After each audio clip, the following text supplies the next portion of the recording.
280 animations vous attendent tout l'été dans une cinquantaine d'espaces naturels sensibles du département de l'Isère. Les animateurs nature pourront partager leurs connaissances aux petits et aux grands.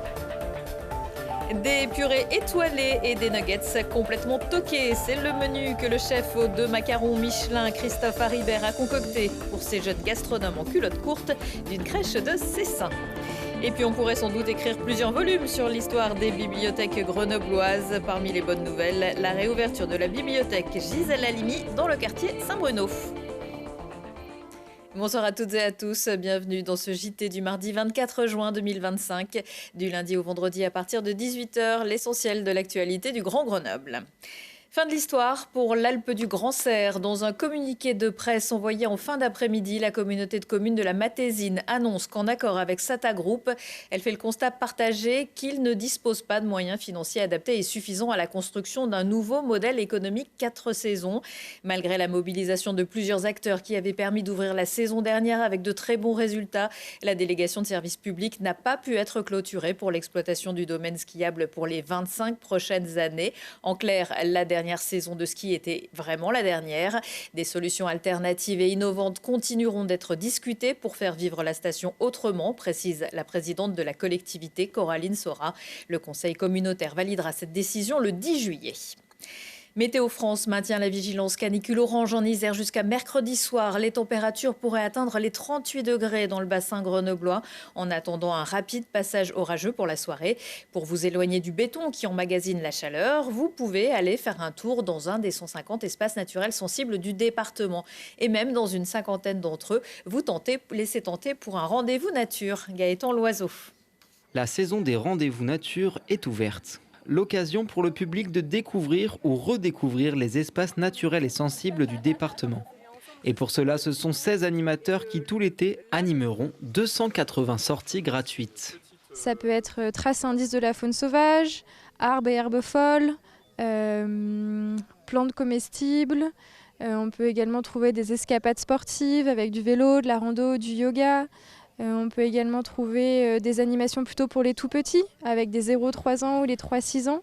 Auxquelles s'ajoutent des animations artistiques avec des troupes de théâtre, mais aussi manuelles, avec notamment de la vannerie ou encore de la teinture végétale. L'objectif derrière cette campagne est de sensibiliser le public à ce qu'est un espace naturel et sensible. C'est un espace protégé avec une certaine réglementation. Et il y a le service patrimoine naturel, avec des gestionnaires, des gardes, en tout cas toute une équipe support qui va permettre à ces espaces de mettre en place un plan de gestion. Du coup, il y a beaucoup de restauration des milieux. C'est faire en sorte de réaccueillir la biodiversité sur ces sites. On compte 146 ENS en Isère qui regroupent différentes caractéristiques. Le plus souvent, ce sont des zones humides, mais on retrouve aussi des grottes, pelouses sèches ou encore falaises. L'objectif derrière ces événements est clair.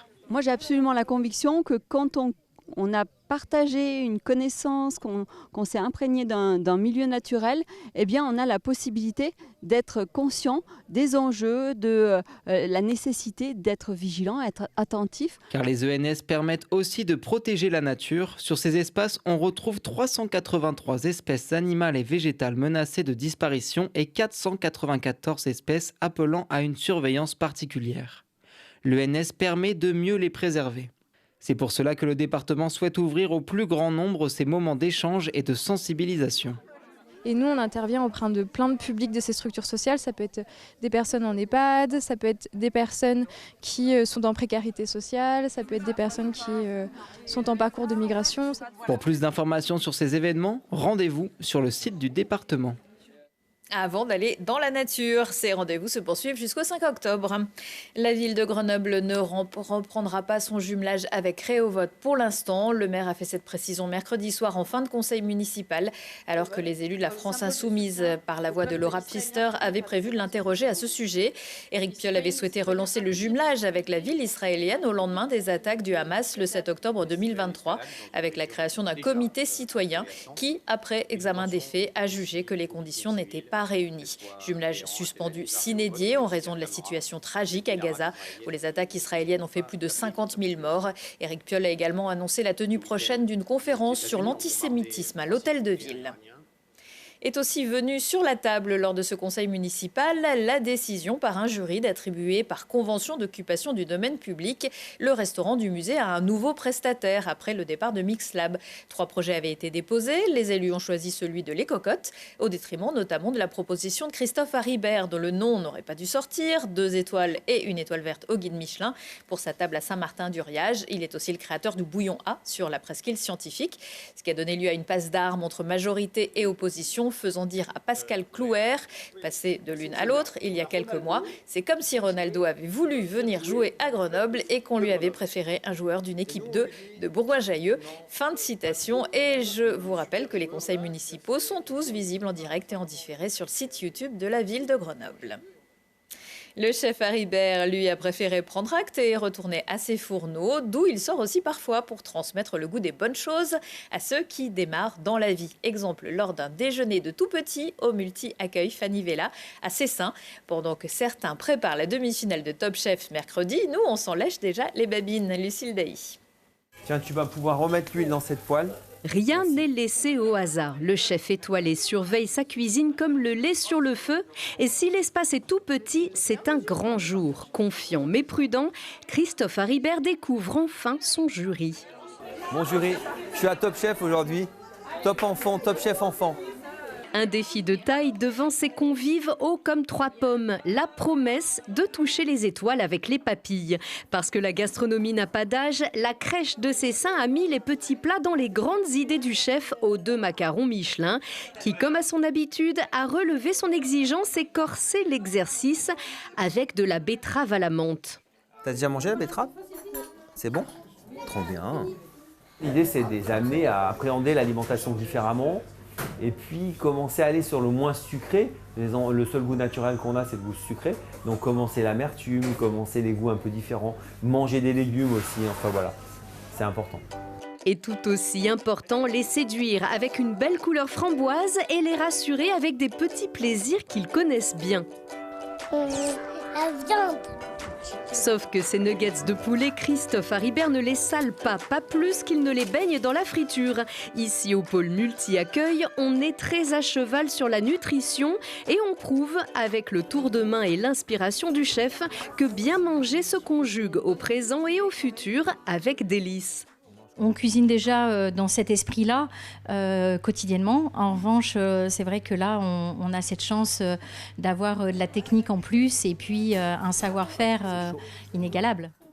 Christophe Haribert, c'est plus que ça, c'est une marque de signature culturelle, de table, et on travaille et on cultive aussi ces moments-là, ces moments à table, à la crèche, à Cessin, avec les professionnels, avec toutes les équipes, et quand en plus ça peut être utile pour la planète, ben encore une fois on est très très heureux d'accueillir un grand nom de la cuisine, de faire connaître aussi mieux encore les richesses et les talents de nos territoires à Grenoble ici. Le poulet s'est volatilisé, peu de reste, pas de gâchis. Épreuve réussie avec les félicitations du jury. Pour les accros du shopping, les soldes d'été démarrent mercredi matin et pour 4 semaines en Isère pour faire de bonnes affaires dans le centre-ville de Grenoble. Profiter des terrasses ou de l'événement chaque vendredi est une fête avec des animations dans les commerces, bars et restos du cœur historique. La métropole annonce un demi-tarif pour 2 parkings qui connaissent une moindre fréquentation. Auch Centre et Sainte-Claire-les-Halles, 660 places d'un côté, 270 de l'autre et dans chacun des points de recharge pour les véhicules électriques. L'offre est valable les mercredi et vendredi dès 16h. Cette expérimentation est prévue pour durer 6 mois. Les soldes, ce sera jusqu'au 22 juillet. Auch, c'est aussi un gymnase qui accueillera mercredi à 20h une rencontre amicale entre l'équipe de France féminine de handi-basket et le Mélan Grenoble handi-basket. Les premières sont en stage de préparation pour les prochains championnats d'Europe. Dans les rangs des Bleus, la grenobloise Laura Savoie-Mère qui délaissera donc son équipe locale pour l'occasion. Et à quelques mètres du parking et du gymnase Auch, c'est un nouveau commerce qui ouvrira mercredi. L'enseigne Discount Aldi s'installe à la place du magasin d'ameublement Habitat qui avait été placé en liquidation judiciaire. Une surface de vente de 1000 mètres carrés qui pourrait faire de l'ombre au Super U situé dans la même rue à quelques mètres.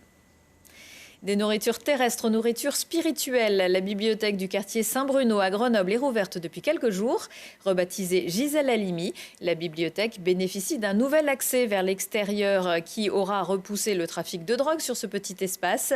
Une journée festive était organisée en marge de l'inauguration à laquelle a assisté Maxime Sonnen. Après un an de travaux, la bibliothèque de Saint-Bruno fait enfin son grand retour. Fermée depuis plus d'un an, son absence s'était fait ressentir dans le quartier, éloigné des autres bibliothèques. Je venais avant la fermeture et j'habite le quartier. Et là, je suis très contente de cette réouverture festive. L'espace a été réaménagé, donc ça donne l'impression de plus d'espace qu'avant. Trop génial d'avoir cette bibliothèque qui réouvre, parce que sinon il fallait aller aux eaux claires, mais finalement non. Puis centre-ville. La nécessité de réaménager la bibliothèque s'était imposée après des dégâts des eaux dus à des fuites du toit lorsqu'il pleuvait. Les collections étaient heureusement restées intactes et remplissent à nouveau les rayons de la bibliothèque pour le plus grand plaisir des petits et des grands. Au rendez-vous, littérature, livres jeunesse, mangas, jeux de société et même quelques jeux vidéo. Donc cette bibliothèque, elle a été entièrement rénovée. À l'intérieur, pour les usagers, c'est un espace qui est beaucoup plus lumineux, plus clair, qui a été réagencé, réorganisé pour s'adapter à tout à chacun. C'est une bibliothèque qui est au cœur de la place, qui est au cœur du quartier Saint-Bruno. C'est une bibliothèque qui est indispensable.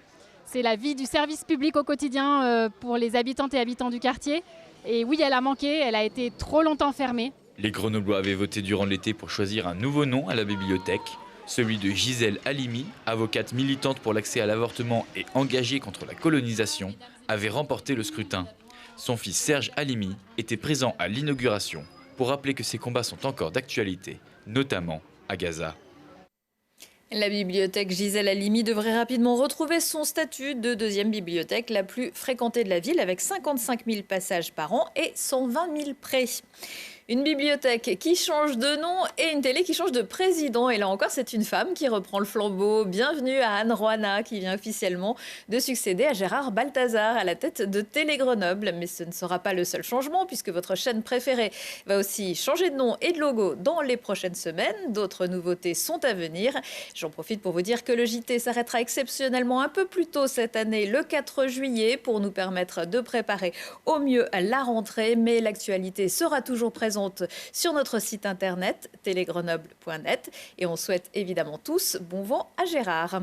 Quelques idées de sortie, à commencer par le plus ancien rendez-vous du court-métrage en France, le festival de films courts en plein air de Grenoble qui lance mercredi sa 48e édition, tous les jours des projections au Jardin de Ville à 22h et salle Juliette Berthaud à 19h.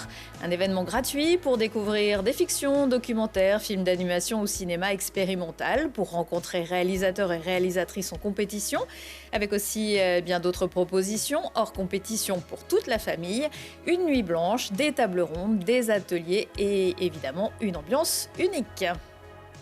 Retour de l'actu dans une heure et en replay sur télégrenoble.net. La météo à suivre, il va faire encore très très chaud. On se quitte en musique avec Maria Luma, une jardinière des fleurs sonores qui plante des graines pop mélangées à ses racines afro-brésiliennes.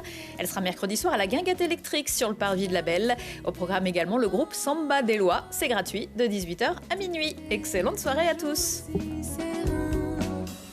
Dans la masse de ma chambre, c'est si sombre.